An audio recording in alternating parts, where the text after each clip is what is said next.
नमस्कार मित्रों, बहुत बहुत स्वागत है। मेरा नाम विवेक पांडे है। हम लोग 11 क्लासेस की कक्षा जो YouTube पर चलती है लेकर पुनः उपस्थित है। आज का हमारा विषय है वागनर समूह। वागनर समूह चर्चा में क्यों है? अभी रूस और यूक्रेन का युद्ध है। रूस में जो आंतरिक अशांति आप देख रहे हैं उसको लेकर वागनर समूह चर्चा में है। वागनर समूह एक प्राइवेट सेना का नाम है। प्राइवेट सेना क्या होती है, किन किन देशों के पास हमारी प्राइवेट सेनाएं हैं, प्राइवेट आर्मी है, व्यक्तिगत सेनाएं हैं, और यह क्यों राष्ट्र के लिए, विश्व के लिए यह घातक सिद्ध हो रही है, क्यों इस पर रोक नहीं लग पा रहा है, क्या इसके लिए कोई अधिनियम बना है या बनाने की आवश्यकता है, इन सारे पहलुओं पर हम विस्तार से बात करेंगे। वागनर जैसी प्राइवेट सेना दुनिया में कैसे काम करती है, प्राइवेट आर्मी क्या है, चर्चा में क्यों है? अभी हाल में ही मंगलवार को, या पिछले महीने की घटना है, रूस के राष्ट्रपति व्लादिमीर पुतिन ने सेना को संबोधित करते हुए कहा कि जो रसिया में वागनर विद्रोह हो रहा है उसके असफल होने के बाद उन्होंने गृह युद्ध को रोक दिया है। प्राइवेट सेना वागनर के प्रमुख, प्राइवेट सेना जिसका नाम वागनर है, के प्रमुख येवगेनी प्रिगोजिन असफल विद्रोह के बाद बेलारूस पहुंच चुके हैं, जिसकी पुष्टि बेलारूसी नेता अलेक्जेंडर चुकारुको ने की है। आज की इस कक्षा में हम प्राइवेट सेना, भाड़े के सैनिकों की अराजक दुनिया पर प्रकाश डालने की कोशिश करेंगे। प्राइवेट मेंस के विषय से इसको जोड़कर देख सकते हैं प्राइवेट आर्मी की सक्रियता कहाँ है। वैसे तो प्राइवेट आर्मी कई देशों में सक्रिय है और इनकी संख्या घटती बढ़ती रहती है, लेकिन आमतौर पर अमेरिका का एकेडमी, अमेरिका की भी एक प्राइवेट आर्मी है जिसका नाम एकेडमी है, जिसका पुराना नाम ब्लैक वाटर था, और रूस का वागनर ग्रुप, दो ऐसी जानी मानी प्राइवेट सैन्य कंपनियां हैं जो हाल के वर्षों में विवादों में रही है। पूछ सकता है कि जो एकेडमी है वह क्या है? प्राइवेट आर्मी है। प्राइवेट आर्मी है, कहां की है? यूएस की। अब प्राइवेट आर्मी होती क्या है, इसकी पृष्ठभूमि क्या है, इसके बारे में देखते हैं। National defence university Washington DC और वर्षों तक प्राइवेट आर्मी का हिस्सा रहे शॉन मैकफेट कहते हैं कि यह उद्योग बिना लगाम के आगे बढ़ता ही चला जा रहा है, जिसे दुनिया के बड़े देश गंभीरता से नहीं ले रहे हैं। यह प्राइवेट आर्मी का हिस्सा भी रह चुके हैं और national defence university Washington DC में भी काम कर चुके हैं। इन्होंने शोध किया है प्राइवेट आर्मी के बारे में। इनकी एक किताब है, उस किताब से कुछ चीजें ली गई हैं जिनको इस विषय के साथ जोड़कर पढ़ा जा सकता है, जिससे इसकी रोचकता और इसकी गंभीरता और इसकी पृष्ठभूमि तीनों को एक साथ हम मिलाकर देख सकते हैं, अपनी समझ को विकसित कर सकते हैं। तो national defence university Washington DC और वर्षों तक प्राइवेट आर्मी का हिस्सा रहे शॉन मैकफेट कहते हैं कि ये उद्योग बिना लगाम के आगे बढ़ता ही चला जा रहा है, जिसे दुनिया के बड़े देश गंभीरता से नहीं ले रहे हैं। इसकी शुरुआत कब हुई? प्राइवेट आर्मी की शुरुआत कब हुई? इसकी शुरुआत 1990 के दशक से हुई, लेकिन सरकार इस पर नियंत्रण नहीं रख पाती है। अगर ऐसा ही होता रहा तो अंतर्राष्ट्रीय संबंधों पर इसका भयानक प्रभाव पड़ेगा, असर होगा। लोग अपनी अपनी सेना बनाएंगे और यह अलग अलग प्रकार का संकट होगा जो दुनिया को अराजकता में फैला दे रहा है कि अगर इस पर प्राइवेट सेनाओं पर अगर नियंत्रण नहीं रखा गया तो सभी देश अपनी अपनी प्राइवेट सेना रखेंगे। हो सकता है कि जैसे रूस में वागनर समूह ने गृह युद्ध के लिए विद्रोह कर दिया था, वैसे ही अन्य देशों में भी विद्रोह हो जाए। प्राइवेट सेना अगर आप रख रहे हैं तो इस पर नियंत्रण जरूरी है। अगर नहीं होगा तो दुनिया में एक अलग तरीके की अराजकता फैल जाएगी। जो रूस के राष्ट्रपति हैं व्लादिमीर पुतिन, उनकी ही उत्पत्ति है। इन्होंने 2014 में वागनर समूह का गठन किया था, जिसका उद्देश्य था कि पूरे विश्व में रूसी प्रभाव को पुनः स्थापित करना। जो हमारा वागनर ग्रुप है, अर्थात प्राइवेट सेना है, भाड़े के सैनिक जो रूस रखा था, जिसके प्रमुख, जिसका नाम वागनर है, उसकी संख्या 20 से 35 हजार के बीच है। अभी चर्चा में अखबारों में आप देखे होंगे कि नेपाली युवक भी इस वागनर समूह का हिस्सा थे, जिसे यूक्रेन की फौज के खिलाफ दक्षिणी और पूर्वी यूक्रेन में जो सफलता रूस को मिली है वह वागनर समूह के लड़ाकों के द्वारा ही मिली है। अब क्रीमिया पर जब रूस ने कब्जा किया तब भी इसी ग्रुप का योगदान महत्वपूर्ण था। यह महत्वपूर्ण है, तभी यह भी विद्रोह कर दिया कि भाई हमारी जब सैन्य क्षमता इतनी है, हाँ 30-35 हजार लोग हमारे साथ लड़ने के लिए भाड़े के सैनिक हैं, तो हम क्यों नहीं, रूस यूक्रेन युद्ध में अपनी पूरी ताकत को झोंक रहा है, तो हम क्यों ना गृह युद्ध जैसी स्थिति करें और एक अपने रूस में ही एक नया युद्ध चालू कर दें और रूस की कमांड हमारे हाथ में हो जाए। तब खैर वो चीजें असफल हो गई थी। सितंबर 2007 में इराक की राजधानी बगदाद में 17 लोगों का नरसंहार हो गया।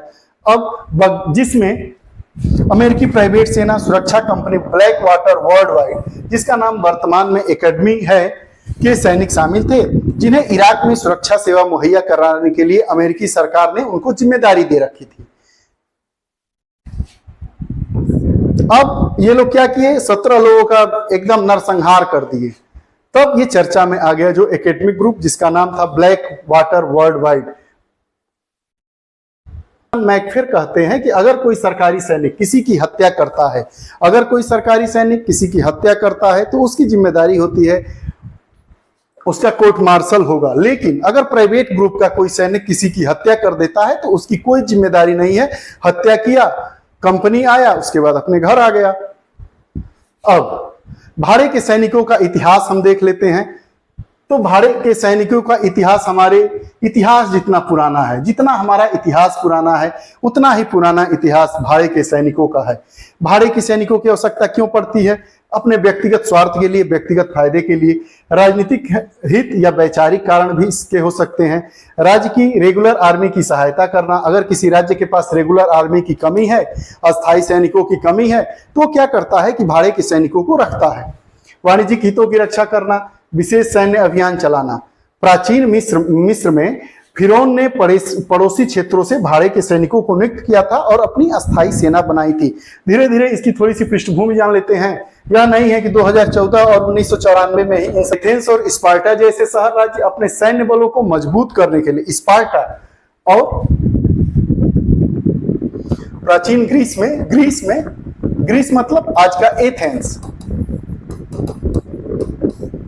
स्पार्टा जैसे शहर राज्य अपने सैन्य बलों को मजबूत करने के लिए भाड़े के सैनिकों को रखते थे, जिसे हाप्लाइट्स के नाम से जाना जाता था। प्राचीन रोमन साम्राज्य ने जर्मनिक जनजातियां जो होती हैं, जनजाति जैसे भाड़े के सैनिकों को काम पर रखा। एक एक वर्ड इसका महत्वपूर्ण है। जर्मनिक, कहाँ के भाड़े के सैनिक थे? तो प्राचीन रोमन साम्राज्य रखता था। ये क्या थी? यह एक जर्मनिक जनजाति थी। उसके बाद औपनिवेशिक युग और पुनर्जागरण का जब काल आया, उस समय भी ये सब चीजें बढ़ी। तो उसमें क्या क्या हुआ कि जो डच इंडिया कंपनी और ब्रिटिश ईस्ट इंडिया कंपनी जैसी निजी कंपनियों ने अपने व्यापारिक हितों की रक्षा के लिए निजी सेनाओं की स्थापना की। ये भी कंपनियां वहां से तो भाई तुरंत आए तो अपने सैनिक लाए नहीं, यहीं के लोगों को भाड़े पर रखते थे। भाड़े के सैनिक होते थे, प्राइवेट आर्मी भी होती थी जो इनके संपत्ति की सुरक्षा करती थी। आगे शहर राज्यों ने अपनी ओर से युद्ध लड़ने के लिए किराए के सेनाओं को नियुक्त किया। सभी ने। साम्राज्यवाद का जब युग आता है उस समय क्या परिस्थितियां रहती हैं, उस परिस्थिति को देखिए। यूरोपीय शक्तियों ने अपने उपनिवेशों का विस्तार करने और उन पर नियंत्रण बनाए रखने के लिए निजी और भाड़े सैनिकों को रखा। अमेरिकी क्रांतिकारी युद्ध के समय अमेरिका उपनिवेशवादियों और ब्रिटिश साम्राज्य दोनों ने भाड़े के सैनिकों का प्रयोग किया। आधुनिक युग तथा निजी सेना। आधुनिक युग में निजी सेना का प्रारंभ भी देखने को मिलता है। इराक और अफगानिस्तान का युद्ध आप देखेंगे, यूक्रेन का युद्ध देखेंगे। इराक में वही जो एकेडमिक था, एकेडमिक संस्था यूएसए की थी। यूक्रेन युद्ध देख रहे हैं, इसमें वागनर समूह ये बात कर रहा है। भारत में प्राइवेट आर्मी का क्या इतिहास है? विजयनगर साम्राज्य में भी प्राइवेट सेनाएं रहती थी। दिल्ली सल्तनत और मुगल सम्राट दोनों प्राइवेट आर्मी का इस्तेमाल करते थे। भारत में प्राइवेट आर्मी का इतिहास क्या है? भारत में प्राइवेट आर्मी का इतिहास है, विजयनगर साम्राज्य में भी प्राइवेट आर्मी थी। दिल्ली सल्तनत और मुगल सम्राट दोनों प्राइवेट आर्मी का इस्तेमाल करते थे। अब बात आती है कि प्राइवेट आर्मी जो व्यक्तिगत सेनाएं हैं या भाड़े के सैनिक जिन्हें कह सकते हैं, कई उपनाम मिलेंगे आपको, उन पर नियंत्रण कैसे हो? तो वही प्रोफेसर सान मैकफेर का तर्क है कि प्राइवेट आर्मी और भाड़े के सैनिकों को रोकने के लिए कानून बनाने में दो तरीके की बाधाएं हैं। वह बाधाएं क्या क्या है इसको देखेंगे कि जो संयुक्त राष्ट्र सुरक्षा परिषद के 5 अस्थायी सदस्य देश हैं वह प्राइवेट आर्मी का सर्वाधिक इस्तेमाल करते हैं। संयुक्त राष्ट्र सुरक्षा परिषद के जो 5 अस्थायी सदस्य देश हैं वो प्राइवेट आर्मी का सर्वाधिक उपयोग करते हैं। आप देखे ही हैं कि यूएस ने इराक में बगदाद में सुरक्षा की जिम्मेदारी किसको दे दी थी? जो वहां की एकेडमिक संस्था है, प्राइवेट आर्मी है, उसको दे दी थी। आप देख ही रहे हैं यूक्रेन युद्ध हुआ, रूस के साथ, तो रूस ने वागनर समूह के द्वारा यूक्रेन का जो दक्षिणी और पूर्वी हिस्सा था उस पर विजय प्राप्त किया। अगर एक अच्छा अंतर्राष्ट्रीय कानून भी बनता है तो बेलारूस के अंदर भाड़े के सैनिकों को कौन गिरफ्तार करेगा? अगर कानून भी बन जाएगा तो जहां जहां पे भाड़े के सैनिक हैं उनको गिरफ्तार करने के लिए कौन जाएगा? स्थिति भयावह और होती जा रही है। क्यों होती जा रही है? कि लोगों का जो क्षेत्र विस्तारक नीति है, अपने को प्रभुत्वशाली दिखाने के, विश्व में प्रभुत्व की लड़ाई चल रही है। इस प्रभुत्व की लड़ाई में प्राइवेट सेनाओं का उपयोग बड़े बड़े शक्तिशाली देश करते हैं। अब शक्तिशाली देश ही जब इसका प्रयोग करते हैं तो उन पर कानून कैसे बनेगा? अगर कोई कमजोर देश होता, अगर ऐसी हरकत करता तो कानून सभी शक्तिशाली देश मिलकर बना लेते। अगर इस पर कानून नहीं बनेगा तो स्थिति और भी भयावह होगी। अराजकता किस मोड़ पर जाएगी इसका अंदाजा लगाना भी कठिन है। यह वागनर समूह से जुड़ी हमारी कक्षा रही। आपको यह कक्षा कैसी लगी? अगर आपको यह कक्षा हमारी अच्छी लगती है तो कृपया इस कक्षा को शेयर करिए। फिर नए और रोचक विषय के साथ फिर उपस्थित होंगे। तब तक के लिए बहुत बहुत धन्यवाद। नमस्कार।